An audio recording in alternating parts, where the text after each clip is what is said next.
Hello everybody, welcome to my channel Nivas Info. Today topic is 8th class biology chapter 4 the world of microorganisms 2 తెలుగులో సూక్ష్మజీవుల ప్రపంచం 2. So దానికి సంబంధించిన concepts అనేది ఈ వీడియోలో చూద్దాం. So first of all microorganisms our friends are foes means enemies. ఇక్కడ మైక్రో ఆర్గానిజమ్స్ అనేది మనకు ఫ్రెండ్స్ అవుతావా ఎనిమీస్ అవుతాయా అంటే సమ్ టైమ్స్ ఇవి ఫ్రెండ్స్ అనే చెప్పొచ్చు. Some micro organisms are very useful and help us in many ways while some of them are harmful. So ఇక్కడ చాలా వరకు 80% ఈ మైక్రో ఆర్గానిజమ్స్ ఏవైతే ఉన్నాయో అవి మనకి ఏదో ఒక వేలో మనకి చాలా ఫ్రెండ్స్ అని చెప్పాలి. ఎందుకంటే అవి ఏదో విధంగా మనకి హెల్ప్ఫుల్ అవుతున్నాయి. సో ఏవో కొన్ని సిచ్యువేషన్స్లో మాత్రమే అవి మనకి డేంజర్. అవి కూడా డేంజర్ ఏవంటే వాటి దగ్గరికి మనం వెళ్తున్నాం. సో వాటి ఎన్విరాన్మెంట్లోకి మనం వెళ్తున్నాం. సో మనకున్న ఎన్విరాన్మెంట్ మనము విపరీతమైన ఆ రిస్ట్రిక్షన్స్ దాటేసేసి ఇంకా వేరే ఎన్విరాన్మెంట్కి ఎంటర్ అయ్యి ఆ ఎన్విరాన్మెంట్ డిస్ట్రాయ్ చేయడం వల్ల అప్పుడు మాత్రమే అవి మనకి ఫోర్స్ అవుతున్నాయి. లేదా వాటికంటూ ఒక పర్టికులర్ ఒక సపరేట్ ఎన్విరాన్మెంట్ ఉంటే అవి మనకి ఎట్టి పరిస్థితుల్లోనూ ఫోర్స్ అవ్వవు, అంటే ఎనిమీస్ అవ్వవు. సో ఇక్కడ ఆల్మోస్ట్ మైక్రో ఆర్గానిజమ్స్ అనేవి మనకి చాలా almost friendly micro organisms. So ఈ ఫ్రెండ్లీ మైక్రో ఆర్గానిజమ్స్ ఏంటి అంటే మన డైలీ లైఫ్లో ఫస్ట్ ఆఫ్ ఆల్ మనం మాట్లాడుకోవాల్సింది ఏంటి అంటే మేకింగ్ కర్డ్. సో మనం కర్డ్ అనేది ఎలా తయారు చేస్తాము? సో మిల్క్ అనేది కొంచెం హీట్ చేస్తాము, అందులో లిటిల్ బిట్ బటర్ మిల్క్ అనేది యాడ్ చేస్తాం. ఇక్కడ బటర్ మిల్క్లో ఏముంటుంది అంటే లాక్టోబాసిల్లస్ అనే బ్యాక్టీరియా ఉంటుంది. సో ఈ లాక్టోబాసిల్లస్ ఏం చేస్తుంది అంటే ఆ హీట్ మిల్క్ అంటే లిటిల్ బిట్ హీట్ ఏవైతే వామ్ మిల్క్ ఉందో దాన్ని కర్డ్గా చేంజ్ చేస్తుంది. అంటే ఇక్కడ మిల్క్ కర్డ్గా కన్వర్ట్ అవ్వాలి అంటే ఇక్కడ లాక్టోబాసిల్లస్ అనే బ్యాక్టీరియా డెఫినెట్లీ కావాలి మనకి. సో బట్ ఆ లాక్టోబాసిల్లస్ తన వర్క్ తను చేయాలి అంటే దానికి ఒక ఎన్విరాన్మెంట్ ఉండాలి. ఆ ఎన్విరాన్మెంట్ అంటే జస్ట్ వామ్ మిల్క్, లిటిల్ బిట్ వామ్ మిల్క్, మరీ హెవీ కాదు, అట్లా అని చెప్పేసి నార్మల్ మిల్క్ కాదు. సో కొంత టెంపరేచర్ అనేది కంపల్సరీ ఆ మిల్క్లో ఉండాలి. అప్పుడు మాత్రమే ఆ లాక్టోబాసిల్లస్ అనేది డెవలప్ అవ్వడానికి ఆ ఎన్విరాన్మెంట్ అనేది క్రియేట్ అవుతుంది. అప్పుడు అది ఆ మిల్క్ని కర్డ్గా కన్వర్ట్ చేస్తుంది. సో ఇది లాక్టోబాసిల్లస్ అనేది మన ఫ్రెండ్లీ మైక్రో ఆర్గానిజం. నెక్స్ట్ అదేవిధంగా మనం ఇంట్లో మనము ఇడ్లీ, దోశ, బ్రెడ్కి సంబంధించి ప్రిపరేషన్ చేస్తుంటాం. సో బేకరీలో అయితే కేక్. సో వీటన్నింటికి మనం ఏం యాడ్ చేస్తామంటే ఈస్ట్ అనేది యాడ్ చేస్తాము. మన ఇంట్లో అయితే ఏది యాడ్ చేయము యాక్చువల్గా. అయితే ఈస్ట్ అనేది నేచురల్గా కూడా డెవలప్ అవుతుంది. ఎలా డెవలప్ అవుతుందంటే మనము ఇంట్లో చపాతీ చేయాలి. సో చపాతీ చేయాలంటే ఏం చేస్తామంటే చపాతీ డో ఏదైతే ఉందో దాన్ని కొద్దిసేపు మిక్స్ చేసి కొద్దిసేపు పక్కన పెట్టేస్తాం. ఆ పక్కన పెట్టేసినప్పుడు ఏమవుతుందంటే అక్కడ లిటిల్ బిట్ ఈస్ట్ అనేది ప్రొడ్యూస్ అవుతుంది. అది నేచురల్గా ప్రొడ్యూస్ అవుతుంది. అదే మనం బేకరీలో అయితే అక్కడ ఏంటంటే ఈస్ట్ అనేది మిక్స్ చేస్తాడు. పర్టికులర్గా ఈస్ట్ పౌడర్ అనేది ఉంటుంది, దాన్ని మిక్స్ చేస్తాడు. ఆ మిక్స్ చేసినప్పుడు ఏమవుతుందంటే in bakery when yeast is added to the dough for preparing bread the dough rises. This is due to the production of carbon dioxide gas during the process of fermentation. Bubbles of the gas fill the dough, increase its volume and make it spongy in nature. మనము బేకరీకి వెళ్ళి ఒక bread తీసుకున్నాం అనుకోండి, అది ఎలా ఉంటుందంటే spongy లాగా ఉంటుంది. ఆ స్పాంజీనెస్ ఎందుకు వస్తుంది అంటే అక్కడ డో అది యాక్చువల్గా ప్రిపేర్ చేసింది మనము డో పిండితో తయారు చేస్తాం. అక్కడ ఏమవుతుంది అంటే ఎంటీ ప్లేసెస్ అనేవి ఏర్పడతాయి. ఆ ఎంటీ ప్లేసెస్ ఎందుకు ఏర్పడతాయి అంటే ఇక్కడ ఫిర్మెంటేషన్ ప్రాసెస్ జరుగుతుంది.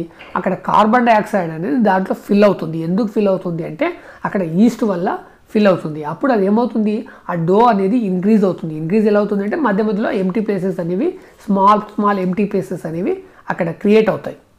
దానివల్ల అది ఇంక్రీజ్ అయ్యి మనకి స్పాంజీ టైప్ ప్రోడక్ట్ అనేది వస్తుంది. సో ఇక్కడ జరిగేది ఏంటి అంటే ఫిర్మెంటేషన్. మరి ఫిర్మెంటేషన్ ఏంటి అనేది మనం పర్టికులర్గా తెలుసుకోవాలి. ఇట్స్ కొంచెం లెంతీ ప్రాసెస్. ఫిర్మెంటేషన్ అంటే మనం తెలుగులో చెప్పాలంటే పులియబెట్టడం. మనము యాక్చువల్గా కర్డ్ని తీసుకుందాం. ఆ కర్డ్ని తీసుకుంటే ఈరోజు మనం కర్డ్ అనేది తయారు చేసినాం. సో మార్నింగ్ ఆ మిల్క్ అనేది హీట్ చేసినాము, అందులో బటర్ మిల్క్ యాడ్ చేసినాము, అది మిడ్ డే వరకు కర్డ్గా చేంజ్ అయిపోయింది, లేదా ఈవినింగ్ వరకు కర్డ్గా కన్వర్ట్ అయింది. సో ఆ కర్డ్ని మనం యూజ్ చేయకుండా ఒక 2-3 డేస్ అలాగే ఉంచామనుకోండి, అది కంప్లీట్ ఏమవుతుందంటే కంప్లీట్ ఫుల్గా అయిపోతుంది. సో ఎందుకు అవుతుంది అంటే అక్కడ బ్యాక్టీరియా అనేది కంటిన్యూగా డెవలప్ అవుతూనే ఉంటుంది. ఎక్కడ ఆ కర్డ్ లోపల. సో జస్ట్ అది స్టార్టింగ్లో వర్క్ చేయాలంటే మిల్క్ కర్డ్గా చేంజ్ అవ్వాలంటే జస్ట్ ఆ మిల్క్ అనేది హీట్ ఉండాలి. బట్ అక్కడ కర్డ్గా చేంజ్ అయిన తర్వాత అది కంటిన్యూగా ఆ బ్యాక్టీరియా అనేది గ్రో అవుతూనే ఉంటుంది. ఆ బ్యాక్టీరియా ఎంత గ్రో అవుతే అంత అక్కడ ఆ సోర్నెస్ అనేది వస్తుందన్నమాట. సో ఇక్కడ ఫిర్మెంటేషన్ కూడా అదేనమాట. ఈ లాంగ్ లెంతీ ప్రాసెస్ని మనము ఫిర్మెంటేషన్ అంటాము. This process conversion of sugar into alcohol is known as fermentation. ఇక్కడ ఈ పులియబెట్టడం, ఈ ఫిర్మెంటేషన్ ప్రాసెస్ అంటే ఏంటి అంటే ఇక్కడ మనము ఏదైతే ఈ లెంతీ ప్రాసెస్ ఉంటుందో ఆ లెంతీ ప్రాసెస్లో ఏం చేస్తామంటే షుగర్స్ని ఆల్కహాల్గా చేంజ్ చేస్తాము. దాన్ని మనం ఇక్కడ ఫిర్మెంటేషన్ అంటాం. సో ఇది మనం గుర్తుపెట్టుకోవాలి. ఇక్కడ ఫిర్మెంటేషన్, వాట్ ఈజ్ ఫిర్మెంటేషన్ అంటే షుగర్ని ఆల్కహాల్గా చేంజ్ చేయడం, ఆల్కహాల్గా కన్వర్ట్ చేయడం. సో మరి ఇక్కడ షుగర్ అంటే మనం టీ కాఫీలో యూజ్ చేసే షుగర్ కాదు, నేచురల్ షుగర్. ఈ నేచురల్ షుగర్ ఏంటంటే ఆల్మోస్ట్ ఈ బార్లీ, వీట్, రైస్, ఈ ఫ్రూట్స్, ఆల్మోస్ట్ మనం వెజిటేబుల్స్లో ఈ నేచురల్ షుగర్స్ అనేవి ఉంటాయి. సో వాటిని ఆల్కహాల్గా చేంజ్ చేయడాన్ని ఫిర్మెంటేషన్ అంటాము. This process is used in a large scale in the production of alcohol, wine, beer and acetic acid. So ఇట్లాంటి ప్రొడక్షన్ అంటే ఇక్కడ లార్జ్ స్కేల్ ఆఫ్ కంపెనీస్లో ఈ ఫిర్మెంటేషన్ ప్రాసెస్ అనేది చాలా ఎక్కువగా యూజ్ చేస్తారు. సో అక్కడ ఏమవుతుందంటే ఈస్ట్ అనేది గ్రో అవుతుంది. ఈ నేచురల్ షుగర్స్లో ఈ ఈస్ట్ అనేది గ్రో అవుతుంది. East is grown in natural sugars present in grains like barley, heat, rice and crushed fruits juices like grapes. So ఇట్లాంటి వాటిలో ఉండే నేచురల్ షుగర్స్ ఏవైతే ఉన్నాయో వాటిలో ఈస్ట్ అనేది గ్రో అయ్యి ఈ అందులో ఉండే షుగర్స్ ఆల్కహాల్గా చేంజ్ అవుతాయి. అయితే మనకి షుగర్ ఇండస్ట్రీ ఉంటుంది. ఓకే, ఈ షుగర్ ఇండస్ట్రీలో మనకి ఏమవుతుందంటే షుగర్ తయారు చేసిన తర్వాత అక్కడ మొలాసెస్ అనేది క్రియేట్ అవుతుంది. మొలాసెస్ అంటే అక్కడ మిగిలిపోయిన వేస్టేజ్, అది ఏంటంటే థిక్ గ్రేవీ రూపంలో ఉంటుంది. దాన్నే మనము మొలాసెస్ అంటాం. సో ఈ మొలాసెస్ని యూజ్ చేసి ఏం చేస్తారంటే ఈ షుగర్ ఇండస్ట్రీలో molasses produced in sugar industry is used in the preparation of ethyl alcohol by adding yeast for fermentation process. ఇక్కడ ఇథైల్ ఆల్కహాల్ అనేది తయారు చేస్తారు. దేంతో తయారు చేస్తారంటే ఈ షుగర్ ఇండస్ట్రీలో మనకు అక్కడ మిగిలిపోయి ప్రొడ్యూస్ అయ్యే మొలాసెస్ ఏదైతే ఉందో దాంతో. సో దీని తర్వాత మనం తెలుసుకోవాల్సింది ఏంటి అంటే యాంటీబయాటిక్స్. ఇవి కూడా మనకి ఫ్రెండ్లీ మైక్రో ఆర్గానిజమ్స్ అంటే useful micro organisms. These antibiotics are produced by growing specific microorganisms. Example, fungi, bacteria. ఇక్కడ ఫంగీ, బ్యాక్టీరియా, ఒక స్పెసిఫిక్ ఫంగీ మనకి గ్రో అవ్వాలి, ఒక స్పెసిఫిక్ బ్యాక్టీరియా మనకి ఇక్కడ గ్రో అవ్వాలి. అక్కడ గ్రో అవ్వాలంటే దాని నీడ్ మనకు ఉంది అని అర్థం. అది కంపల్సరీ మనకి యూజ్. సో దాని అవసరం మనకు ఉంది కాబట్టి దాన్ని మనం గ్రో అవ్వడం చేస్తాము. సో అలా ఒక పర్టికులర్ ఫంగీ కానీ ఒక పర్టికులర్ బ్యాక్టీరియా కానీ గ్రో అవ్వాలి అంటే మనం ఇక్కడ యాంటీబయాటిక్స్ అనేది అవసరం. సో ఇక్కడ అట్లాంటి యాంటీబయాటిక్స్ ఏంటి అంటే వాటికి ఎగ్జాంపుల్ ఏంటి అంటే penicillin, tetracycline, streptomycin and erythromycin. ఇట్లాంటి వాటిని మనం యాంటీబయాటిక్స్ అంటాం. సో ఈ యాంటీబయాటిక్స్ ఏం చేస్తాయంటే ఇవి మనం తీసుకున్న తర్వాత మనకు ఒక రకమైన ఫంగిని కానీ ఒక రకమైన బ్యాక్టీరియాని కానీ అవి ప్రొడ్యూస్ చేస్తాయి. సో అవి ప్రొడ్యూస్ చేసినప్పుడు ఏమవుతాయంటే అవి డిఫెండర్గా మన బాడీలో వర్క్ చేసి మనకు కొన్ని డిసీజెస్ నుంచి అవి ప్రొటెక్ట్ చేస్తాయి అన్నమాట. సో ఇక్కడ antibiotics helps in curing many bacterial diseases like typhoid, gonorrhoea, diarrhoea, tuberculosis and prevent infections like septicaemia. So ఇలాంటి డిసీజెస్ వల్ల మనకి అంటే ఈ డిసీజెస్ ఎందుకు వస్తాయంటే సమ్ టైప్ ఆఫ్ ఫంగీ లేదా బ్యాక్టీరియా అంటే సమ్ మైక్రో ఆర్గానిజం అంటే మన బాడీకి రిలేటెడ్ కాకుండా ఒక అనదర్ మైక్రో ఆర్గానిజం మన బాడీలోకి ఎంటర్ అయినప్పుడు సో ఆ ఎంటర్ అయిన మైక్రో ఆర్గానిజమ్స్ బేస్ చేసుకొని మనకు ఒక డిసీజ్ అనేది వస్తుంది. సో ఆ డిసీజెస్ని మనం ప్రొటెక్ట్ అవ్వాలి అంటే మనకి ఇక్కడ యాంటీబయాటిక్స్ అనేది చాలా అవసరం. సో అట్లాంటి యాంటీబయాటిక్స్ ఏంటి అంటే పెన్సిలిన్, టెట్రాసైక్లిన్, స్ట్రెప్టోమైసిన్ ఇట్లాంటి వాటిని మనము యాంటీబయాటిక్స్ అంటాం. అయితే ఇందులో మనం ఫస్ట్ పెన్సిలిన్స్ గురించి మాట్లాడుకుంటే ఈ పెన్సిలిన్ని ఫైండ్ అవుట్ చేసింది ఎవరు, ఎప్పుడు? సో మనకి ఇక్కడ పిక్చర్లో కనిపిస్తున్న అతని పేరు ఏంటంటే డాక్టర్ అలెగ్జాండర్ ఫ్లెమింగ్. ఈయన పెన్సిలిన్ని ఫైండ్ అవుట్ చేయడం జరిగింది. సో ఈయన ఎవరు అంటే ఒక ఆర్మీ డాక్టర్. ఈ doctor Alexander Fleming was an army doctor. ఎప్పుడు అంటే ఇన్ ఫస్ట్ వరల్డ్ వార్. ఇక్కడ ఫస్ట్ వరల్డ్ వార్లో మనకి సోల్జర్స్ అనేది సో ఇన్ఫెక్షన్స్ ఎందుకోసం అంటే ఆ వార్లో వాళ్ళు పార్టిసిపేట్ చేయడం వల్ల ఎక్కడో ఒక చోట వూండ్స్ అనేవి అవుతాయి. అప్పుడు అవి ఇన్ఫెక్షన్ వస్తాయి. ఎంత జాగ్రత్త తీసుకున్నప్పటికీ కూడా అక్కడ ఉన్న సిచ్యువేషన్ బట్టి సమ్ ఇన్ఫెక్షన్ అనేది వస్తుంది. ఆ ఇన్ఫెక్షన్ ఏంటి అంటే అక్కడ ఒక ఫంగీ లేదా ఒక బ్యాక్టీరియా అనేది ఫామ్ అవుతుంది. అది మన బాడీకి సూటబుల్ కాదు. అంటే మన బాడీలో ఉన్న ఎన్విరాన్మెంట్ డిస్ట్రాయ్ చేస్తుంది. దానివల్ల మనకు ఒక డిసీజెస్ వస్తుంది.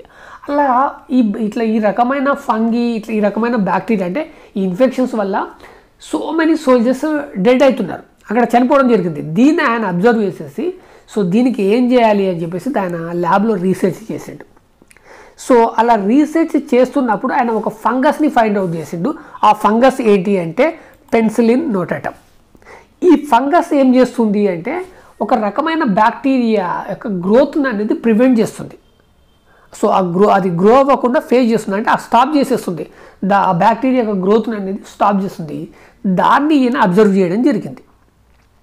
సో దాన్ని ఆయన ఏం చేసిందంటే ఏదైతే ఆ బ్యాక్టీరియల్ ఖాళీలో ఏదైతే ఫంగస్ ప్రివెంట్ చేస్తుందో దాన్ని సపరేట్ చేసి ఇంకొక బ్యాక్టీరియా మీద రీసెర్చ్ చేసిండు. అక్కడ కూడా ఆ బ్యాక్టీరియాను కూడా దాన్ని ప్రివెంట్ చేసింది. సో అప్పుడు ఆ పెన్సిలియం నోటాటమ్ ఏం ప్రొడ్యూస్ చేస్తుంది అని ఆయన అబ్జర్వ్ చేస్తే ఈ పెన్సిలియం నోటాటమ్ అంటే ఇక్కడ నేమ్లోనే ఉంది, ఈ పెన్సిలియంని ప్రొడ్యూస్ చేస్తుంది. ఆ పెన్సిలియం ఏం చేస్తుంది, బ్యాక్టీరియా యొక్క గ్రోత్ని ప్రివెంట్ చేస్తుంది. సో ఈ పెన్సిలియం బేస్ చేసుకొని ఆయన ఫైండ్ అవుట్ చేసిన యాంటీబయాటిక్ ఏంటి అంటే పెన్సిలిన్. దానికి ఆయన నేమ్ ఇచ్చింది ఏంటంటే పెన్సిలిన్. ఇది ఎప్పుడు అంటే 1929లో. సో దీని మీద వర్క్ చేసిన వాళ్ళు ఇంకా ఇద్దరు ఉన్నారు, కాకపోతే మెయిన్గా వర్క్ చేసింది ఇతను. సో ఇతనితో వర్క్ చేసిన ఆ ఇద్దరికి కలిపి ఆ 2 మెంబర్స్ కూడా కలిపి ఈయనకి నోబెల్ ప్రైజ్ వచ్చింది. ఎప్పుడు వచ్చింది అంటే 1945లో వచ్చింది. సో ఆ ఇద్దరు ఎవరంటే doctor Howard Florey and Ernest B Chain. So వీళ్ళిద్దరికీ కలిపి వీళ్ళ ముగ్గురికి కలిపి ఈ నోబెల్ ప్రైజ్ రావడం అనేది జరిగింది. సో ఇతను ఈ పెన్సిలిన్ ఫైండ్ అవుట్ చేయడం వల్ల the discovery of Penicillium paved the way to the discovery of many antibiotics like streptomycin, erythromycin, etc. So తర్వాత వచ్చిన ఎన్నో యాంటీబయాటిక్స్కి ఇది బేస్ అయింది. ఈ పెన్సిలిన్ అనేది ఏదైతే ఉందో ఇది బేస్ అయింది. సో ఇక్కడ మనం మాట్లాడుకోవాల్సిన ఇంకొక సైంటిస్ట్ ఎవరంటే మన ఇండియాకు సంబంధించి పర్టికులర్గా మన తెలుగు స్టేట్ ఆంధ్రప్రదేశ్కు సంబంధించిన సైంటిస్ట్ డాక్టర్ ఎల్లప్రగడ సుబ్బారావు. ఈయన ఏం ఫైండ్ అవుట్ చేసిందంటే ఎరియోమైసిన్. సో ఈ ఎరియోమైసిన్ అనే యాంటీబయాటిక్ని ఈయన డిస్కవర్ చేయడం జరిగింది. ఈయన వెస్ట్ గోదావరి డిస్టిక్ ఆంధ్రప్రదేశ్కి సంబంధించిన వ్యక్తి. హీ డిస్కవర్డ్ ఎరియోమైసిన్ ఐడెస్ట్ tetracycline which cures number of bacterial diseases like typhoid, plague, tuberculosis.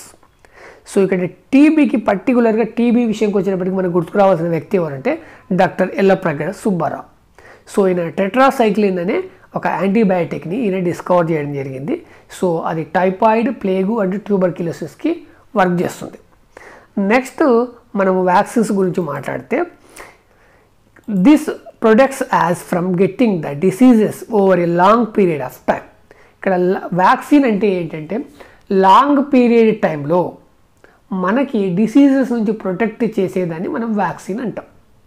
ఇక్కడ మనకి మామూలుగా జ్వరము, కోల్డ్ సంథింగ్ ఏదైందంటే మనం ఒక హాస్పిటల్కి వెళ్తాం. సో సమ్ మెడిసిన్ అనేది ప్రిపేర్ చేస్తాడు, ఆ మెడిసిన్ అనేది వాడేస్తాం. అది ఏంటంటే షార్ట్ టర్మ్, ఒక షార్ట్ టైం. సో ఇక్కడ వ్యాక్సిన్ అంటే ఏంటి అంటే లాంగ్ పీరియడ్. ఇక్కడ పీరియడ్ అనేది చాలా ఎక్కువగా ఉంటుంది. ఆల్మోస్ట్ చెప్పాలంటే మన లైఫ్, సో ఒక లైఫ్ టైం అని చెప్పొచ్చు. ఈ లైఫ్ టైంలో మనకి కొన్ని డిసీజెస్ రాకుండా మనం ముందు జాగ్రత్తగా తీసుకునే వాటిని మనము వ్యాక్సిన్స్ అంటాము. అవి మనకి కొన్ని రకాల డిసీజెస్ నుంచి ప్రొటెక్ట్ చేస్తాయి. మనం తీసుకునే వ్యాక్సిన్ బేస్ చేసుకొని ఆ డిసీజ్ అనేది ఉంటుంది. ఇక్కడ వ్యాక్సిన్ గురించి సింపుల్గా మన అందరికీ తెలిసిన వ్యాక్సిన్ ఏంటి అంటే పోలియో డ్రాప్స్. ఇక్కడ పోలియో డ్రాప్స్ అనేది వ్యాక్సిన్. మరి ఈ పోలియో డ్రాప్స్ని ఫైండ్ అవుట్ చేసిన వ్యక్తి ఎవరు అంటే సైంటిస్ట్ ఎవరంటే doctor Jonas Salk. Dr. Jonas Salk discovered vaccine for polio in 1952. ఇక్కడ 1952లో ఈ డాక్టర్ జోనాస్ సాల్క్ ఈ పోలియో వ్యాక్సిన్ అనేది ఫైండ్ అవుట్ జరిగింది. అయితే ఈయన ముందు జాగ్రత్తగా సో ఈ పోలియో వ్యాక్సిన్ అనేది ఎవ్రీ పూర్ పీపుల్కి రీచ్ అవ్వాలి అనే ఉద్దేశంతో దీనిపైన అతను పేటెంట్ అనేది తీసుకోలేదు. అంటే ఇక్కడ పేటెంట్ తీసుకుంటే ఏమవుతుంది అంటే ఇతనికి కొంత పే చేయాల్సి వస్తుంది, అంటే అప్పుడు అది కాస్ట్. సో దాన్ని ఎవ్రీ పర్సన్ కూడా, ఎవ్రీ పూర్ పీపుల్ కూడా సమ్ కాస్ట్ అనేది పే చేసి, సమ్ అమౌంట్ అనేది పే చేసి తీసుకోవాలి. సో ఈయన ఉద్దేశం ఏంటంటే ఒక కామన్ పూర్ పీపుల్ కూడా ఇది వెళ్ళాలి అంటే వాళ్ళంటే వాళ్ళు పర్చేజ్ చేసే సిచ్యువేషన్లో వాళ్ళు ఉండకపోవచ్చు. సో వాళ్ళ దగ్గర కూడా ఈ పోలియో వ్యాక్సిన్ వెళ్ళాలనే ఉద్దేశంతో దీనిపైన అతను పేటెంట్ తీసుకోలేదు. సో ఈజ్ ఏ గ్రేట్ అని చెప్పొచ్చు. అయితే ఇక్కడ మనం ఫస్ట్ ఇప్పుడు ప్రజెంట్ యూజ్ చేస్తున్న ఓరల్ డ్రాప్స్, మనం యాక్చువల్గా వ్యాక్సిన్ తీసుకోవట్లేదు పోలియోకి. ఓరల్ డ్రాప్స్ చిన్నపిల్లలకి ఏంటంటే సమ్ డ్రాప్స్ అనేవి ఇస్తాము, ఓరల్గా తీసుకుంటాం. దాన్ని ఫైండ్ అవుట్ చేసింది ఎవరు అంటే డాక్టర్ ఆల్బర్ట్ సాబిన్. సో ఎప్పుడు అంటే 1957లో ఓకే ఈ ఓరల్ పోలియో డ్రాప్స్ ఏవైతున్నాయో దాన్ని ఈయన ఫైండ్ అవుట్ చేయడం జరిగింది. సరే, మరి ఈ యాంటీబయాటిక్స్ తీసుకోవడం వల్ల మనకు ఏమవుతుంది, బాడీ లోపల ఏమవుతుంది, అవి డిసీజెస్ రాకుండా మనల్ని ఎలా ప్రొటెక్ట్ చేస్తాయి అంటే ఇక్కడ యాంటీబయాటిక్స్ మనం తీసుకోవడం వల్ల మన బాడీ లోపల యాంటీబాడీస్ అనేవి డెవలప్ అవుతాయి.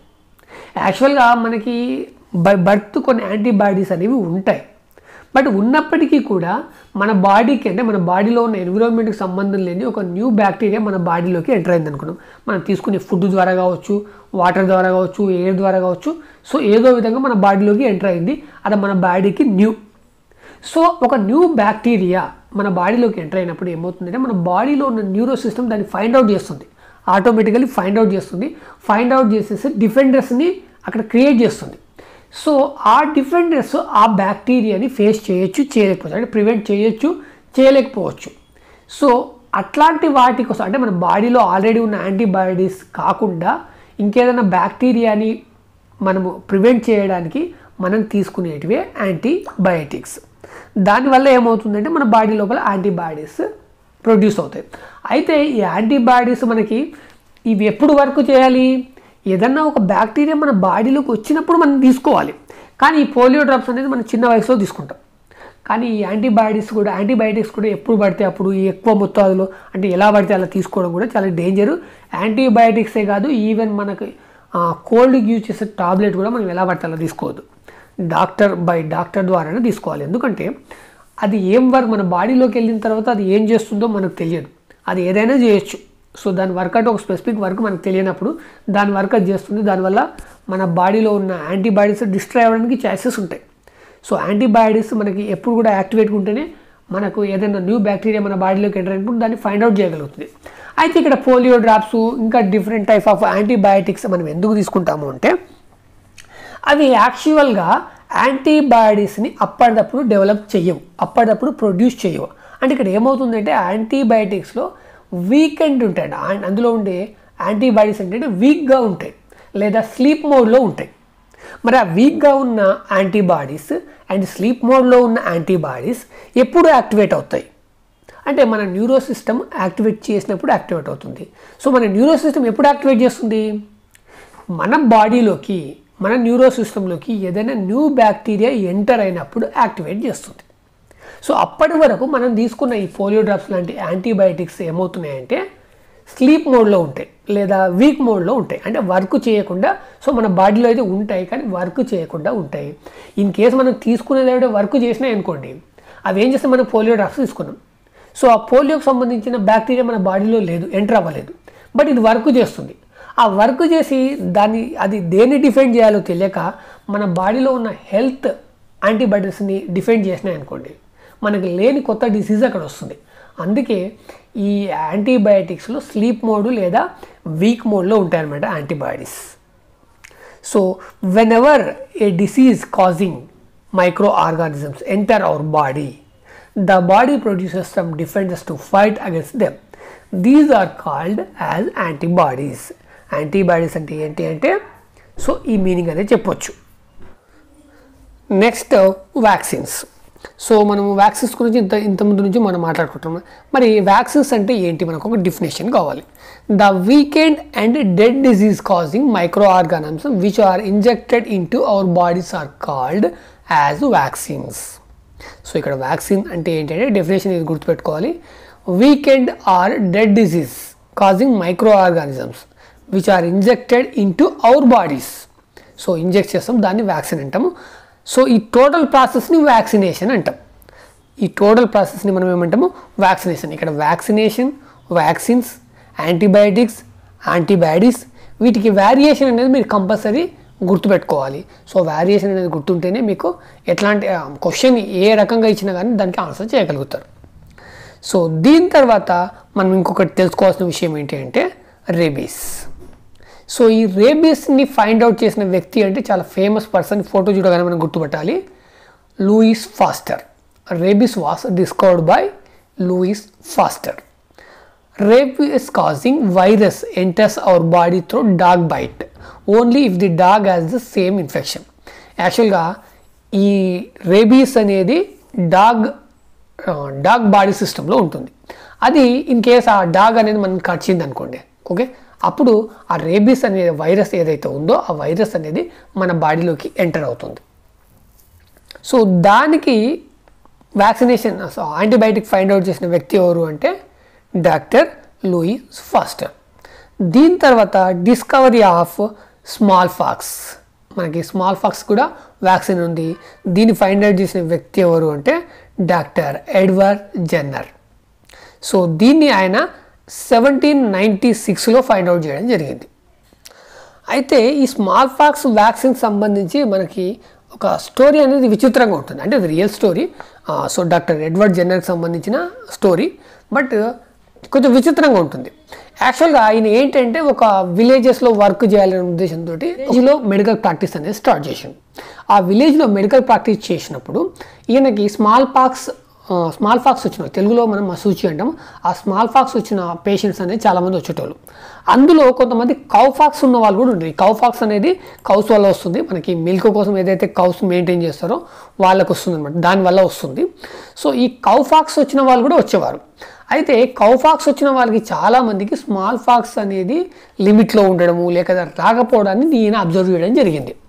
పర్టికులర్గా ఇక్కడ స్మాల్ పాక్స్ వచ్చిన వాళ్ళు, కౌ పాక్స్ వచ్చిన వాళ్ళు, వీళ్ళిద్దరిని అబ్జర్వ్ చేస్తే కౌ పాక్స్ వచ్చిన వాళ్ళకి స్మాల్ పాక్స్ అనేది చాలా రావడానికి అంటే అక్కడ చాలామందికి వచ్చేది కాదు.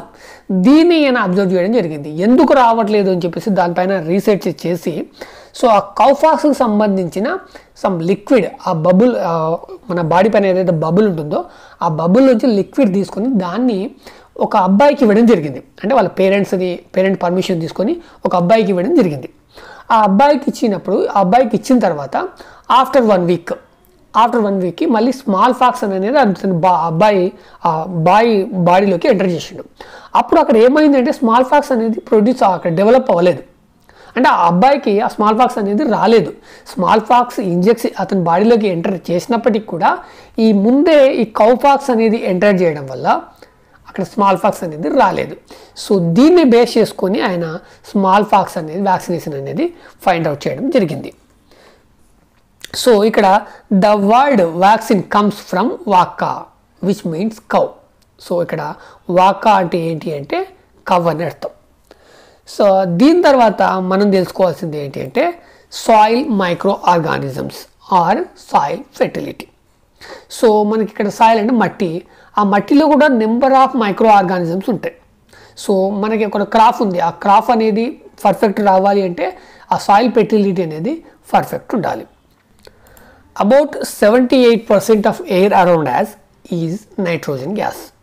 మన చుట్టూ ఉన్న ఎయిర్ అనేది అందులో 78% నైట్రోజన్ గ్యాసే ఉంటుంది. మరి ఇక్కడ ఈ plants needs it mainly for synthesising nutrients. మరి ఇక్కడ ప్లాంట్స్కి అనేది నైట్రోజన్ ఎంతో అవసరం, బట్ ఈ నైట్రోజన్ని ప్లాంట్స్ అనేది డైరెక్ట్ తీసుకోలేవు. మరి ఎలా? సో ఇక్కడ కూడా మనకి కొన్ని రకాల మైక్రో ఆర్గానిజమ్స్ అనేవి యూజ్ అవుతాయి. అవి ఏంటి అంటే మనకి రైజోబియం, నాస్టాక్, అనాబినా, అజిటోబాక్టర్. సో ఇట్లాంటి ఈ మైక్రో ఆర్గానిజమ్స్ ఏం చేస్తాయంటే ఎయిర్ నుంచి నైట్రోజన్ని తీసుకొని వాటిని చేంజ్ చేస్తాయి, అంటే వీటికి కావాల్సిన ఫామ్లోకి చేంజ్ చేస్తాయి అన్నమాట. అలా చేంజ్ చేస్తే మనకి సాయిల్లో ఉండే ఇంకొన్ని రకాల మైక్రో ఆర్గానిజమ్స్ ఇవన్నీ కూడా ఈ ఎయిర్లో ఉన్న నైట్రోజన్ని తీసుకొని ఈ మనకి లెగ్యుమినసీ, ఇక్కడ మనకి కొన్ని రకాల వేర్లు అంటే రూట్స్ చూసినప్పుడు ఇవి పర్టికులర్గా లెగ్యుమినసీ ప్లాంట్స్, సో వాటికి సంబంధించిన రూట్స్లో స్టోర్ చేస్తాయి. Rhizobium bacteria present in root nodules of leguminous plants fix nitrogen. ఇక్కడ వాటికి కావాల్సిన నైట్రోజన్ అనేది ఆ రూట్స్ దగ్గర ఫిక్స్ చేస్తాయి. ఇక్కడ rhizobium converts atmosphere nitrogen into nitrates and stored in roots. ఇక్కడ రైజోబియం అనేది ఏం చేస్తుందంటే మనకి అట్మాస్ఫియర్ అంటే ఎయిర్లో ఉన్న నైట్రోజన్ ఏదైతే ఉందో దాన్ని నైట్రేట్గా చేంజ్ చేసి ఆ రూట్స్లో స్టోర్ చేస్తుంది అనమాట. సో ఇక్కడ ఏంటి అంటే డైరెక్ట్ నైట్రోజన్ని ప్లాంట్స్ తీసుకోలేవు, వాటికి నైట్రేట్ ఫామ్లో కావాలి. సో నైట్రేట్ ఫామ్లోకి కన్వర్ట్ చేసేది ఏంటి ఇక్కడ rhizobium. Plants use this stored nitrates. Plants gives shelter to rhizobium. They cooperate one each other. Such a corporate life is called Symbiosis. ఇక్కడ ఏమవుతుంది అంటే ఈ మైక్రో ఆర్గానిజమ్స్ ఏవైతే ఉన్నాయో, ఈ రైజోబియం మైక్రో ఆర్గానిజమ్స్ ఏవైతే ఉన్నాయో వాటికి ఈ ప్లాంట్స్ యొక్క రూట్స్ అనేవి షెల్టర్ ఇస్తాయి. ఆ షెల్టర్ ఇవ్వడం వల్ల అక్కడ ఇవి నైట్రేట్స్ రూపంలో ఈ నైట్రోజన్ని కన్వర్ట్ చేసి నైట్రేట్స్ రూపంలో అక్కడ స్టోర్ చేస్తాయి. వాటిని ఈ ప్లాంట్స్ అనేవి యూజ్ చేస్తాయి. దీని తర్వాత నెక్స్ట్ మనం తెలుసుకోవాల్సింది BT. What is BT? BT means bacillus thuringiensis. Thuringiensis is the name of bacteria. ఇది ఒక రకమైన బ్యాక్టీరియా యొక్క నేము. ఇది ఏం ప్రొడ్యూస్ చేస్తుందంటే టాక్సిన్ ప్రొడ్యూస్ చేస్తుంది.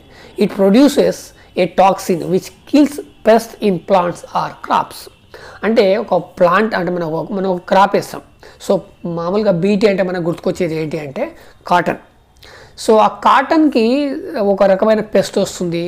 సో ఆ పెస్ట్ అట్లాంటి వాటిని కిల్ చేయడానికి ఆల్రెడీ ఆ ప్లాంట్లోకి అంటే ఇక్కడ బీటీ అనేది ఒక రకమైన టాక్సిన్ అనేది ఆల్రెడీ దాంట్లో స్టోర్ అవుతుంది అనమాట. In transgenic crop plants this toxin producing gene was separated from the bacterium and it transferred into the crop plants. ఇక్కడ ఏంటి అంటే దీంట్లో టాక్సిన్ ఉండడం వల్ల ఏదైనా వేరే ఇంకొక మైక్రో ఆర్గానిజం అంటే ప్లాంట్స్ మీద డిపెండ్ అయ్యి తన లైఫ్ ఉంటుంది కదా, అట్లాంటి మైక్రో ఆర్గానిజమ్స్ అంటే సమ్ ఇన్సెక్ట్స్ అట్లాంటివి ఈ క్రాప్ని తిన్నప్పుడు సో అవి ఏమవుతాయంటే ఈ టాక్సిన్ వల్ల డెడ్ అయిపోతాయి. సో ఈ విధంగా మనం కాటన్ అనేది మనం ఈ విధంగా సేవ్ చేస్తున్నాం. ఇంకా ఒక రకమైన ఫ్రెండ్లీ మైక్రో ఆర్గానిజమ్స్ ఏంటి అంటే ఇక్కడ ఒక యానిమల్ అనేది చనిపోయింది. ఓకే, ఒక బర్రె, రైట్. ఇది ఏమవుతుంది? డీకంపోజ్ అవుతుంది. ఇక్కడ డీకంపోజ్ ఎలా అవుతుందంటే దాని బాడీలో ఉండే మైక్రో ఆర్గానిజమ్స్ కావచ్చు, ఎయిర్లో ఉండే మైక్రో ఆర్గానిజమ్స్ కావచ్చు, లేదా సాయిల్లో ఉండే మైక్రో ఆర్గానిజమ్స్ కావచ్చు, అన్నీ కలిసి ఏం చేస్తాయంటే వాటిని డీకంపోజ్ చేస్తాయి. Micro organisms present in the dead bodies of animals, soil, air and water act upon waste around as and decompose them. They are converted into simple substances. These microorganisms help as in cleaning the environment. దీనివల్లనే ఇలా జరగడం వల్లనే మన environment అనేది చాలా క్లీన్గా ఉంటుంది. ఇక్కడ ఏమవుతుంది అంటే ఈ మైక్రో ఆర్గానిజమ్స్ ఏమిటంటే దాన్ని మొత్తం తినేస్తాయి. అందుకే మనకు ఒక రకమైన బ్యాడ్ స్మెల్ వస్తుంది. సో తర్వాత అది ఏమవుతుందంటే మన అసలు ఏమి లేకుండా అక్కడ క్లియర్ అయిపోతుంది. అంటే ఆ మైక్రో ఆర్గానిజమ్స్ అనేవి ఎయిర్కి సంబంధించినవి ఎయిర్లో, సాయిల్కి సంబంధించిన సాయిల్లో అట్లా ఎక్కడక్కడ డిస్ట్రిబ్యూట్ అయిపోతాయి అన్నమాట. నెక్స్ట్ తెలుసుకోవాల్సింది ఏంటి అంటే మనకి సీ ఉంటుంది. సీలో ఏమవుతుందంటే ఒక కంట్రీ నుంచి ఇంకొక కంట్రీకి ఈ ఆయిల్స్ ఇట్లాంటి పెట్రోలియం ఇట్లాంటివి షిప్పుల ద్వారా ట్రాన్స్పోర్ట్ అవుతాయి. అట్లాంటప్పుడు మనకి యాక్చువల్గా మన రోడ్ల పైన లీక్ అయినట్టే ఇక్కడ సీలో కూడా ఈ పెట్రోలియం ఇట్లాంటివి అనేవి లీక్ అవుతాయి. ఆ లీక్ అవ్వడం వల్ల ఏమవుతుంది అంటే ఇక్కడ సీ ఎన్విరాన్మెంట్లో కూడా ఒక టాక్సిన్, జస్ట్ లైక్ టాక్సిన్ లాంటిది అనమాట. ఈ టాక్సిన్ అనేది అక్కడ వాటర్లో ఉండడం వల్ల ఆ వాటర్లో ఉండే ఈ ఫిషెస్ లైక్ ఇట్లాంటివన్నీ దాన్ని తిని అవి కూడా చనిపోవడం జరుగుతుంది. సో ఇట్లాంటి వాటిని కూడా క్లియర్ చేయడానికి మనకి ఒక మైక్రో ఆర్గానిజమ్స్ అనేది మనం క్రియేట్ చేస్తున్నాం. సో ఇది ఏంటి అంటే oil eating bacteria. Bacteria are useful in cleaning sewage water. Oil slicks formed due to the leakage of oil from oil tankers in oceans. This kills marine animals because of shortage of oxygen and light. ఇక్కడ ఏమవుతుంది అంటే ఆ oil అనేది ఆ see వాటర్లో leak అవ్వడం వల్ల ఏమవుతుంది అంటే అందులో ఆ సీలో ఉండే యానిమల్స్ అంటే ఫిషెస్ అట్లాంటి వాటికి ఏమవుతుందంటే ఆక్సిజన్ అనేది తగ్గిపోతుంది. ఆ ఆక్సిజన్ అండ్ లైట్ అనేది తగ్గిపోతుంది. దానివల్ల అవి చనిపోవడానికి పాసిబిలిటీ ఉంటుంది. దానికోసము మనం ఇంట్రడ్యూస్ చేసింది ఏంటంటే oil eating bacteria. Introducing oil eating bacteria can safeguard aquatic marine animals from oil leak. Next మనము ఈ ఫ్రెండ్లీ మైక్రో ఆర్గానిజమ్స్ తర్వాత హార్మ్ఫుల్ మైక్రో ఆర్గానిజమ్స్కి వెళ్తాం. దీన్ని మనం ఏమనొచ్చు అంటే పాథోజన్స్ అనొచ్చు, తెలుగులో వ్యాధి జనకాలు అంటాం. ఈ పాథోజన్స్ అంటే ఏంటి అంటే harmful micro organisms. Micro organisms అనేవి మనకి ఫ్రెండ్లీ మైక్రో ఆర్గానిజమ్స్ ఉన్నాయి, అవి ఇంతకుముందు మనం డిస్కస్ చేస్తాము. ఇప్పుడు హార్మ్ఫుల్ వాటిని మనం ఏంటంటే పాథోజన్స్ అంటాము. పాథోజన్స్ అంటే మనకి డిసీజ్ వస్తుంది దానివల్ల. సో డిసీజ్ని కలుగజేసే బ్యాక్టీరియాని లేదా మైక్రో ఆర్గానిజమ్స్ అని మనం పాథోజన్స్ అంటాం. ఇవి మన బాడీలోకి మళ్ళీ ఎలా ఎంటర్ అవుతాయి అంటే pathogens enter into our body through air we breathe, water we drink, food we eat, infected person or through animal or insects. వీటన్ని ఏదో ఒక వేలో ఇవి మన బాడీలోకి ఎంటర్ అవ్వచ్చు. సో ఇక్కడ ఇవి ఎంటర్ అయినప్పుడు మనకి సమ్ టైప్ ఆఫ్ డిసీజెస్ వస్తాయి. ఇందులో పర్టికులర్లీ దీంట్లో మనకి పర్టికులర్లీ కమ్యూనికేబుల్ డిసీజెస్. సో వీటిని మనం తెలుగులో అంటువ్యాధులు అంటాం. అంటే ఇవి ఒకరి నుంచి ఇంకొకరికి వస్తాయి. అవి ఒకరి బాడీలోకి ఎంటర్ అయినాయంటే వాళ్ళ నుంచి మన బాడీలోకి వచ్చేస్తాయి. ఇంకా మనకి పర్టికులర్గా ఏదో బ్యాక్టీరియా వల్ల సపరేట్ బ్యాక్టీరియా వల్ల అవసరం లేదు. సో మన పక్క వాళ్ళ నుంచి మనకు వచ్చేస్తాయి. సో దానికి బెస్ట్ ఎగ్జాంపుల్స్ ఏంటంటే common cold, conjunctivitis, smallpox, chickenpox, swine flu, tuberculosis, typhoid, cholera, diarrhoea ఇట్లాంటి వాటన్ని ఏంటి అంటే కమ్యూనికేబుల్ డిసీజెస్, తెలుగులో అంటువ్యాధులు అంటాం. ఇక్కడ పర్టికులర్గా ఒక్కొక్కటి ఒక్కొక్క దాని వల్ల వస్తుంది. సో మనం ఫస్ట్ ఒక పర్సన్కి వచ్చిందంటే అది ఒక్కొక్కటి ఒక్కొక్క దాని వల్ల వస్తుంది. పర్టికులర్గా మనకి ఇంట్లో హౌస్ ఫ్లై ఉంటుంది, తెలుగులో మనం ఈగ అంటాము. దానివల్ల మనకి టైఫాయిడ్, కలరా అండ్ డయేరియా రావడానికి పాసిబిలిటీ ఉంటుంది. సో ఈగ వల్ల మనకి ఇది వస్తుంది. అయితే ఇక్కడ మనకి ఈగ వల్ల ఇవన్నీ వస్తాయా అంటే ఈగ వల్ల రావు. బట్ ఈగ అనేది మన వరకు వాటిని తీసుకొస్తుంది. యాక్చువల్గా ఎక్కడో ఒక చోట ఉన్న ఒక బ్యాక్టీరియా మన బాడీలోకి వస్తుందంటే ఎయిర్ ద్వారా రావచ్చు లేదా ఇంకేదైనా వేళ రావచ్చు. ఇక్కడ పర్టికులర్గా ఈ ఈగ, ఈ హౌస్ ఫ్లై ఏదైతే ఉందో అది మన వరకు ఇట్లాంటి వాటికి సంబంధించిన వైరసెస్, బ్యాక్టీరియాని మన వరకు తీసుకొస్తుంది. ఈగ అన్నప్పుడు అది ఎక్కడెక్కడికో వెళ్తుంది. సో ఒక చోట వాళ్తుంది, అక్కడ ఉన్న బ్యాక్టీరియా దాన్ని కాళ్ళకి పట్టుకుంటుంది. సో అది వచ్చి మన ఫుడ్ మీద లేదా మన మీద వాళ్తుంది.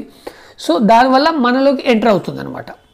సో ఇట్లాంటి వాటిని మనం ఏమంటామంటే వెక్టర్స్ అంటాము. ఇక్కడ వెక్టర్స్ అని దేన్ని అంటామంటే దానివల్ల జబ్బు రాదు, అది జబ్బు రావడానికి జస్ట్ ఒక రీజన్ అవుతుంది. సో అట్లాంటి వాటిని మనము వెక్టర్స్ అంటాము, తెలుగులో మనము వాహకాలు అంటాం. Some insects and animals carry diseases causing micro organisms, they are called as vectors. ఇక్కడ బెస్ట్ ఎగ్జాంపుల్ ఏంటంటే మనం ఇంతకుముందు మాట్లాడుకున్నప్పుడు హౌస్ ఫ్లై. అదేవిధంగా మనకి మస్కిటోస్ ఉంటాయి, దోమలు. సో దోమల వల్ల కూడా మనకి సమ్ టైప్స్ ఆఫ్ డిసీజెస్ వస్తాయి. పర్టికులర్గా మనం చెప్పుకోవాల్సింది ఏంటి అంటే మలేరియా. ఈ మలేరియా మనకి ఎలా వస్తుంది అంటే ప్లాస్మోడియం నుంచి వస్తుంది. ఈ ప్లాస్మోడియం అనే మన బాడీలోకి ఎంటర్ అయినప్పుడు ఈ మలేరియా వస్తుంది. మరి ఈ ప్లాస్మోడియం అనేది ఎలా వస్తుంది, మన వరకు ఎలా వస్తుంది అంటే ఫిమేల్ అనాఫిలాస్ మస్కిటో దానివల్ల వస్తుంది. సో ఇది ఒక మస్కిటో. ఇక్కడ మస్కిటోలో ఈ ప్లాస్మోడియం అనేది ఉండదు యాక్చువల్గా. సో అది ఎవరినో ఒకరిని కుడుతుంది. అది ఎలా వస్తుంది దానికి సంబంధించిన ఒక పిక్చర్ చూద్దాం. ఇక్కడ ఏమవుతుందంటే ఇక్కడ మస్కిటో అనేది ఒకరి మీద వాలింది, వాళ్ళకి ఆల్రెడీ మలేరియా ఉంది.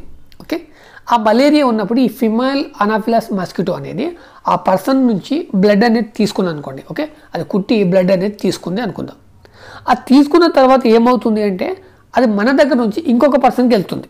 ఓకే, ఇంకొక పర్సన్కి వెళ్ళి అతన్ని కూడా కుడుతుంది. ఆ కుట్టినప్పుడు ఆ బ్లడ్లో ఉండే ఆ ప్లాస్మోడియం ఏదైతే ఉందో నెక్స్ట్ ఇంకొక పర్సన్లోకి ఎంటర్ అవుతుంది. ఆ పర్సన్లోకి ఎంటర్ అయ్యి అది మనకి ఇక్కడ లీవర్లో సమ్ పీరియడ్ తర్వాత ఒక డిసీజ్ అనేది అంటే అది డెవలప్ అవుతుంది. అది డెవలప్ అయ్యి మనకి మలేరియా రావడానికి పాసిబిలిటీ అనేది ఉంటుంది. దానికి సంబంధించిన లైఫ్ సర్కిల్ ఇది. సో ఈ విధంగా అంటే ఇక్కడ వెక్టర్ గురించి మాట్లాడుకుంటున్నాం మనం. ఈ వెక్టర్ ఇక్కడ ఏంటి అంటే అనాఫిలాస్ మస్కిటో, ఫిమేల్ అనాఫిలాస్ మస్కిటో. ఇది ఏంటి వెక్టర్. సో అది కుట్టడం వల్ల మనకు వస్తుంది, దోమ వల్ల మనకు వస్తుంది అంటుంది. కానీ ఆ దోమ వల్ల మనకు ఎందుకు వస్తుంది, అది ఆల్రెడీ ఒక డిసీజ్ ఉన్న పర్సన్ ఒక బ్లడ్ తీసుకోవడం వల్ల దాని బాడీలో అది స్టోర్ ఉంటుంది. సో ఇక్కడ ఈ ప్లాస్మోడియం ఆ మస్కిటోని ఏం చేయదు, సో దాని బాడీని ఏం చేయదు. బట్ అది వచ్చేసి మళ్ళీ ఇంకొక హెల్తీ పర్సన్ని కుట్టినప్పుడు ఆ ప్లాస్మోడియం అనేది ఇంకొక హెల్తీ పర్సన్ బాడీలోకి ఎంటర్ అయ్యి అప్పుడు అక్కడ అతని బాడీ సిస్టంలో ఇది ప్రొడ్యూస్ అవుతుంది. సో వైరసెస్ అనేవి చాలా వరకు ఇంతే అనమాట. అవి కొన్ని పర్టికులర్ ఎన్విరాన్మెంట్లోనే లైవ్ ఉంటాయి, మిగతా టైంలో అవి స్లీప్ మోడ్లో ఉంటాయి లేదా డెడ్ మోడ్లో ఉంటాయి. అయితే ఇక్కడ మనము ఒక పర్సన్ గురించి మాట్లాడుకోవాలి. అతను ఎవరు అంటే Ronald Ross, doctor Ronald Ross. So ఈయన గురించి మనం ఎందుకు మాట్లాడుకుంటున్నామంటే ఈయన డిస్కవర్ చేసింది ఏంటి అంటే ఈ ఫిమేల్ అనాఫిలస్ మస్కిటో ఏదైతే ఉందో అది వెక్టర్గా పనిచేస్తుంది, ఈ మలేరియాకి వెక్టర్గా పనిచేస్తుంది అని ఫైండ్ అవుట్ చేసిన వ్యక్తి doctor Ronald Ross. Doctor Ronald Ross discovered that female anopheles mosquitoes are carriers of the causative micro organisms for malaria. ఇది ఫైండ్ అవుట్ చేసినందుకు ఆయనకు నోబెల్ ప్రైజ్ వచ్చింది. ఎప్పుడు అంటే 1902లో వచ్చింది. అయితే విచిత్రమైన విషయం ఏంటంటే మనకు చాలామందికి తెలియని విషయం ఏంటి అంటే దీన్ని ఆయన ఎక్కడో కాదు మన సికింద్రాబాద్లోనే ఫైండ్ అవుట్ చేయడం జరిగింది. సో అంటే దీనిపైన రీసెర్చ్ చేసి ఆయన ఫైండ్ అవుట్ చేసిన విషయం మన సికింద్రాబాద్లోనే. సో దీని తర్వాత మనము కొన్ని టేబుల్స్ చూద్దాం. మీరు వీడియో అనేది ఫాస్ట్ చేయండి. ఇందులో ఏమిటి అంటే మనకు కొన్ని డిసీజెస్ ఉన్నాయి, వాటికి సంబంధించిన మైక్రో ఆర్గానిజమ్స్, సో అది మనకి ఎలా వస్తుంది, దానికి సంబంధించిన ప్రివెంటివ్, వాటికి సంబంధించిన ఇక్కడ చికెన్ పాక్స్ ఉంది. ఈ చికెన్ పాక్స్ దేని వల్ల వస్తుంది అంటే వైరస్ వల్ల వస్తుంది. ఆ వైరస్ మన వరకు ఎలా వస్తుంది అంటే ఎయిర్ ద్వారా వస్తుంది. సో దీనికి వ్యాక్సినేషన్ ఏంటంటే వారిసెల్లా. అదేవిధంగా మనకి ఇక్కడ స్టార్టింగ్లో ట్యూబర్క్యులోసిస్, ఇది ట్యూబర్క్యులోసిస్ ఏంటంటే బ్యాక్టీరియా వల్ల వస్తుంది. ఇది కూడా ఈ బ్యాక్టీరియా మన వరకు ఎలా వస్తుందంటే ఎయిర్ ద్వారా వస్తుంది. ట్యూబర్క్యులోసిస్ ఉన్న వ్యక్తి తుమ్మడం దగ్గడం వల్ల అది ఎయిర్లోకి ప్రొడ్యూస్ అవుతుంది, ఎయిర్ ద్వారా మనకు వస్తుంది. దీనికి వ్యాక్సినేషన్ ఏంటి అంటే BCG. సో అదేవిధంగా మీజిల్స్, మమ్స్, సో ఇవి కూడా వైరస్, ఇది కూడా ఎయిర్ వల్లనే వస్తుంది. పోలియో కూడా వైరసే, అది ఎయిర్ అండ్ వాటర్ వల్ల వస్తుంది. స్వైన్ ఫ్లూ దీని వైరస్ అంటాం, ఇది కూడా ఎయిర్ వల్ల వస్తుంది. కలరా అండ్ టైఫాయిడ్ బ్యాక్టీరియా, ఇది కంటామినేటెడ్ వాటర్ అండ్ ఫుడ్ ద్వారా వస్తుంది. అంటే మనకి బ్యాడ్ ఫుడ్ లేదా బ్యాడ్ వాటర్ అట్లాంటి వాటిని తీసుకోవడం వల్ల వస్తుంది, లేదా హౌస్ ఫ్లై దానివల్ల వస్తుంది. దానికి సంబంధించిన ప్రివెంటివ్ మెజర్మెంట్స్ మీరు వీడియో అనేది ఒకసారి ఫాస్ట్ చేసి వీటిని చూడండి. నెక్స్ట్ అదేవిధంగా మలేరియా దేని వల్ల వస్తుంది అంటే ప్లాస్మోడియం. మీరు కంపల్సరీ ఈ టేబుల్ అనేది వీడియో అనేది ఫాస్ట్ చేసి వీటిని నోట్ చేసుకోండి, ఎందుకంటే వీటిపైన మనకు హయ్యర్ ఎడ్యుకేషన్లో అండ్ కాంపిటేటివ్ ఎగ్జామ్స్లో చాలా క్వశ్చన్స్ రావడానికి పాసిబిలిటీ ఉంటుంది. సో ఈ మలేరియా రావడానికి రీజన్ ఏంటి అంటే ప్లాస్మోడియం. సో ఈ ప్లాస్మోడియం మన వరకు ఎలా వస్తుంది అంటే ఫిమేల్ అనాఫిలస్ మస్కిటో వల్ల వస్తుంది. సో ఇది రాకుండా మనం ప్రివెంట్ ఎలా చేయాలంటే use mosquito nets and repellents and avoid stagnation of water. Next dengue, ఇది కూడా వైరస్ వల్ల వస్తుంది, ఇది కూడా మస్కిటో, సో దీన్ని కూడా సేమ్. నెక్స్ట్ అదేవిధంగా చికెన్ గున్యా, ఇది కూడా వైరస్, ఇది కూడా మస్కిటో వల్ల వస్తుంది. నెక్స్ట్ జపానీస్ ఎనాఫిలైటిస్, సో ఇది కూడా వైరస్, ఇవన్నీ కూడా మస్కిటోస్ వల్లనే వస్తాయి. Next diarrhoea, whooping cough, tetanus, hepatitis B, haemophilus influenza B. So ఇవన్నీ కూడా బ్యాక్టీరియా అండ్ వైరస్. ఇవి సో ఇక్కడ డయేరియా అండ్ ఓపింగ్ అనేది బ్యాక్టీరియా, మిగతా అవన్నీ కూడా వైరస్. సో ఇవి కూడా ఏంటి అంటే కంటామినేటెడ్ వాటర్ ఫుడ్ లేదా డైరెక్ట్ కాంటాక్ట్ దానివల్ల వస్తాయి. సో దానికి మనం చేయాల్సింది ఏంటంటే పెంటావలెంట్. నెక్స్ట్ డిఫ్టీరియా, ఓపింగ్ కాఫ్, టెటానస్, ఇవి పర్టికులర్గా బ్యాక్టీరియా వల్ల వస్తాయి. సో దీనికి రీజన్ ఏంటంటే సేమ్ రీజన్స్. దీనికి మనం తీసుకోవాల్సింది ఏంటంటే DPT అండ్ ట్రిపుల్ యాంటీజీ. సో దీని తర్వాత మనము ప్లాంట్స్కి సంబంధించి చూస్తే, ప్లాంట్ డిసీజెస్ చూస్తే మనకి ఇక్కడ సిట్రస్ క్యాంకర్ అని ఒకటి ఉంటుంది. ఇది దేని వల్ల వస్తుందంటే బ్యాక్టీరియా వల్ల వస్తుంది. అది బ్యాక్టీరియా ఎలా వస్తుందంటే ఎయిర్ వల్ల వస్తుంది. సో దానికి ఇట్లా సిట్రస్ క్యాంకర్ వచ్చినప్పుడు ఇట్లా మచ్చలు అనేవి ఇలా కనిపిస్తాయి. అదేవిధంగా red root of sugar crane, మనం షుగర్ క్రేన్ చూసినప్పుడు కొన్ని చోట్ల ఇక్కడ డార్క్ రెడ్లో ఉంటుంది. సో దాన్నే మనము red root of sugar crane అంటాము. అది ఏంటంటే ఫంగి. సో అది ఎయిర్ వల్ల రావచ్చు లేదా సీడింగ్ వల్ల రావచ్చు. ఇక్కడ షుగర్ క్రేన్ని మనము కట్ చేసినట్టయితే లోపల ఈ విధంగా ఉంటుంది. Okay, next tikka disease in groundnut. So ఇది కూడా ఫంగి వల్ల వస్తుంది. ఇది ఎయిర్ అండ్ సీడ్స్ వల్ల వస్తుంది. అది వచ్చినప్పుడు ఈ ప్లాంట్ గ్రౌండ్ నట్ ప్లాంట్ అనేది ఈ విధంగా ఉంటుంది. నెక్స్ట్ అదేవిధంగా టుబాకో మొసాయిక్, ఇది వైరస్, ఇది ఇన్సెక్ట్ వల్ల వస్తుంది, అది వచ్చినప్పుడు ఈ విధంగా ఉంటుంది. Next smut disease of rice, ఇది కూడా ఫంగస్ వల్ల వస్తుంది. సో ఆ ఫంగస్ అనేది ఎయిర్ ద్వారా వస్తుంది. సో ఇలా ఇట్లా కొంచెం జిడ్డుగా ఉంటుంది, ఆ ఎయిర్కి సంబంధించిన ఆ క్రాప్ను మనం పట్టుకున్నప్పుడు ఇలా జిడ్డుగా ఉంటుంది. సో వీటి తర్వాత మనం తెలుసుకోవాల్సింది ఫుడ్ పాయిజనింగ్. మనకి సమ్ ఫుడ్ పాయిజన్ అయ్యి ఇన్ఫెక్షన్ అయింది సమ్ ఇలా మాట్లాడుకుంటుంటాం. సో అది దేనివల్ల అవుతుంది అంటే క్లోస్ట్రోడియం బొటూలినియం. సో దీనివల్ల అవుతుంది. దీనివల్ల మనకు వచ్చే జబ్బు ఏంటి అంటే బొటులిజం. ఓకే, దీనివల్ల మనకి ఏమొస్తుంది, బొటులిజం వస్తుంది. Water or moisture present in food items helps the micro organisms to grow. ఇక్కడ ఫుడ్ పాయిజన్ అవ్వడానికి అంటే ఇక్కడ క్లోస్ట్రోడియం బొటులినియం ఇక్కడ ప్రొడ్యూస్ అవ్వడానికి రీజన్ ఏంటి అంటే వాటర్ ఆర్ మాయిశ్చర్, మన చుట్టూ ఉన్న ఎన్విరాన్మెంట్లో ఈ రెండు ఉన్నప్పుడు ఈ రెండు డెవలప్ అవుతాయి. సో దీనికి ఫుడ్ ప్రిజర్వేషన్ ఏంటి అంటే micro organisms do not grow in cold and hot conditions. So మనం ఫ్రీజింగ్ చేయడం వల్ల కానీ లేదా హీటింగ్ చేయడం వల్ల కానీ వాటిని మనము ప్రివెంట్ చేయొచ్చు. సో ఈ మైక్రో ఆర్గానిజమ్స్ అంటే ఏంటంటే ఎక్కడ గ్రో అవ్వవు అంటే కోల్డ్ అండ్ హాట్ కండిషన్స్లో గ్రో అవ్వవు. నెక్స్ట్ మనం మాట్లాడుకోవాల్సింది ఏంటంటే మనం ఇంతకుముందు ఒకసారి లూయిస్ పాస్టర్ గురించి మాట్లాడినాం ఈ చాప్టర్లో. సో ఆయన గురించి మనం చాలా తక్కువ మాట్లాడినాము. ఆయన గురించి ఒక టాపిక్ ఉంది, అది ఏంటి అంటే పాస్చరైజేషన్. సో మనం మిల్క్ చూస్తాం, మనం రోజు వాడే మిల్క్ పాల ప్యాకెట్ ఏదైతే ఉందో అది పాస్చరైజేషన్ అనేది మనం చాలాసార్లు చూస్తూ ఉంటాం. ఇక్కడ పాస్చరైజేషన్ అంటే ఏం చేస్తారంటే in this process milk is heated up to 72 degrees Celsius for 15 to 30 minutes and then suddenly chilled and stored. ఇక్కడ ఏం చేస్తారు అంటే అవి పాడవ్వకుండా ఉండడం కోసం ఇక్కడ ఏం చేస్తారంటే వాటిని 72 degrees Celsius హీట్లో హీట్ చేస్తారు. ఓకే, ఆ హీట్ ఒక 15 to 30 minutes అనేది హీట్ చేస్తారు. హీట్ చేసి సడన్గా దాన్ని కూల్ చేస్తారు. సో అక్కడ హీట్ చేయడం వల్ల ఏమవుతుంది, దాంట్లో ఉన్న బ్యాక్టీరియా అనేది డెడ్ అయిపోతుంది. వెంటనే కూల్ చేయడం వల్ల అంటే ఇక్కడ హీట్ అండ్ కోల్డ్ సిచ్యువేషన్లో ఇక్కడ some type of micro organisms అనేవి ప్రొడ్యూస్ అవ్వవు. సో ఇక్కడ ఇలా చేయడం వల్ల ఏమవుతుందంటే this prevents the growth of the most micro organisms. This process was discovered by Louis Pasteur. So this method is known as pasteurization. So ఇక్కడ pasteurization ఎందుకు వచ్చింది అంటే లూయిస్ పాస్టర్ ఈయన పేరు మీదుగానే వచ్చింది. అయితే ఇతను యాక్చువల్గా పెయింటర్. సో ఇక్కడ పాస్చరైజేషన్ ఎలా ఇన్వెన్షన్ అయింది అనేది తెలుసుకోవాలంటే సో ఇతని గురించి మనం తెలుసుకోవాలి. ఇతను యాక్చువల్గా పెయింటర్. అయితే ఇతనికి టీచర్ అవ్వాలనేది ఒక కోరిక. సో అలా టీచర్ అయ్యి ఈయన ఏం చేసిండంటే చాలా వాటిపైన రీసెర్చ్ చేసిండు. He became a researchers. అయితే అట్లాంటి టైంలో ఏమైందంటే అక్కడ వైన్ ఇండస్ట్రీ అనేది ఆ వైన్ అనేది తొందరగా పాడవుతుంది అనమాట. సో దాని మీద రీసెర్చ్ చేయమని చెప్పేసి కొంతమంది వైన్ ఇండస్ట్రీకి సంబంధించిన ఓనర్స్ ఈయనని కాంటాక్ట్ చేశారు. కాంటాక్ట్ చేసినప్పుడు ఆ వైన్ మీద ఈయన రీసెర్చ్ చేస్తాడు. ఆ వైన్ ఎందుకు తొందరగా పాడవుతుంది, సో ఏదైనా పాడవడానికి రీజన్ ఏంటంటే bacteria, some micro organisms. So దాన్ని ఆయన ఫైండ్ అవుట్ చేసిండు. మరి దాన్ని ఫైండ్ అవుట్ చేసినప్పుడు దాన్ని ఎలా ప్రివెంట్ చేయాలి అంటే ఆ ప్రాసెస్ దాంట్లో భాగంగానే ఆయన ఫైండ్ అవుట్ చేసింది ఏంటి అంటే పాస్చరైజేషన్. అంటే ఇక్కడ ఏం చేసిండు, హీట్ అండ్ కోల్డ్ కొద్దిసేపు దాన్ని ఒక సమ్ డిగ్రీలో హీట్ చేసి వెంటనే కూల్ చేసి స్టోర్ చేయడం వల్ల అది పాడవ్వకుండా ఉంటుందన్నమాట. ఆ విధంగా వైన్ ఇండస్ట్రీ చాలా సేవ్ చేసిండు. సో అదేవిధంగా ఈ ఇన్వెంటెడ్ వ్యాక్సిన్ ఫర్ రేబీస్కి వ్యాక్సిన్ ఫైండ్ అవుట్ చేయడం జరిగింది. అదేవిధంగా ఆంథ్రాక్స్, ఓకే, ఇక్కడ ఆంథ్రాక్స్ వ్యాక్సిన్ కూడా ఫైండ్ అవుట్ చేసిండు.